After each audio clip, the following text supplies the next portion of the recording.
भगवते वासुदेवाय।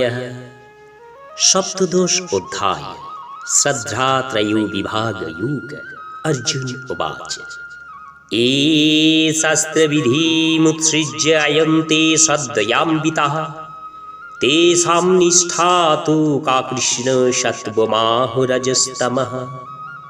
श्री भगवान् उवाच त्रिविधा भवति श्रद्धा देहिनां स्वभावजा सात्विकी राजसी चैव तामसी चेति तां शृणु। सत्त्वानुरूपा सर्वस्य श्रद्धा भवति भारत श्रद्धामयोऽयं पुरुषो यो यच्छ्रद्धो स एव सः। अयन्ते सात्विका दिवान् अक्षोरक्षांसि राजसः प्रेतान् भूतगणांश्चान्ये आयन्ते तामसा जनाः। अशास्त्रविहितं घोरं तुप्पन्ते जितपूजनाः दम्भाहङ्कारसंयुक्ताः कामरागबलान्विताः कर्षयन्तः शरीरस्थं भूतग्राममच्युतोषः माञ्चैवन्तः शरीरस्थं तान् विन्धासुरनिश्चयान्। आहारस्तपि सर्वस्य त्रिविधो भवति प्रियः अज्ञस्तपोस्तथा दानं तेषां भेदमिमं शृणु। आयुः सत्त्वबलारोग्य सुखप्रीतिविवर्धना रस्या स्निग्धा स्थिरा हृद्या आहारा सात्विको प्रिया। कट्टं ललवनातुष्णो तीक्ष्णरुक्ष्णो विदाहिनः आहारा राजसोशिष्टा दुःखो शोकमयो प्रदाः। यातयामं गतोरसं पूतिपर्युषितं च यत् उच्छिष्टमोऽपि चामेद्धं भोजनं तामसो प्रियम्। अफलाकाङ्क्षितोभिर्यज्ञो विधिदिष्टो या युज्यते अष्टव्यमेवेति मनः समाधाय स सात्विकः। अभिसन्धाय तु फलं दम्भार्थमोऽपि चैव यत् इज्यते भरतश्रेष्ठो त्वं यज्ञं विधिराजसं।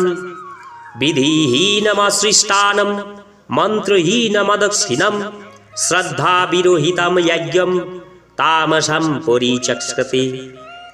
देवदीजगुरुप्रज्ञपूजनं शौचमार्जवं ब्रह्मचर्यमहिंसा च शरीरं तप उच्यते।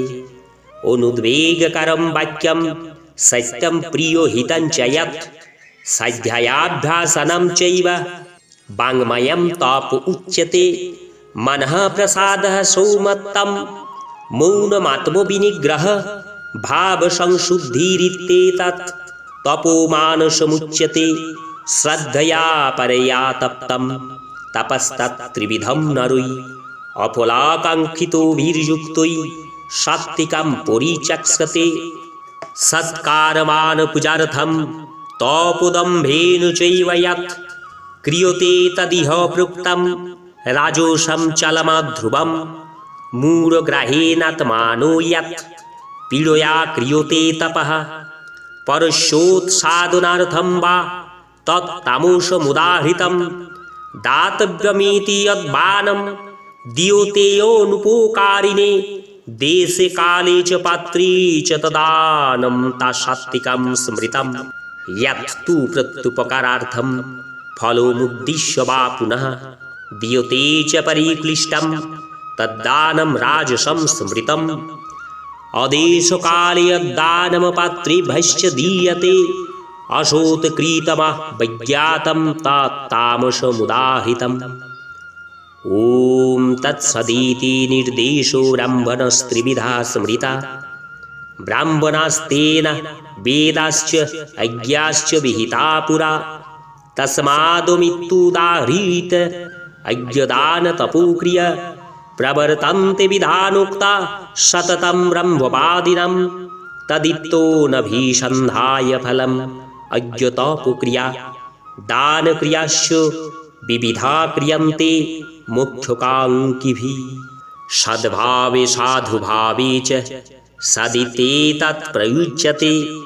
प्रशस्ते कर्मणि तथा सच्छब्दः पार्थो युज्यते अज्ञे तपसि दाने च स्थितिः सदिति चुच्यते कर्म चैव तदर्थीयं सदित्येवाभिधीयते अश्रद्धयाहुतं दत्तं तपोस्तप्तं कृतं च यत् असदित्युच्यते पार्थ न च तत्प्रेत्यो नो इह।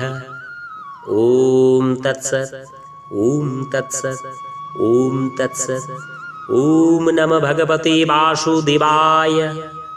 इति श्रद्धात्रयविभागयोगनामक सप्तदशोऽध्यायः सम्पूर्णम्।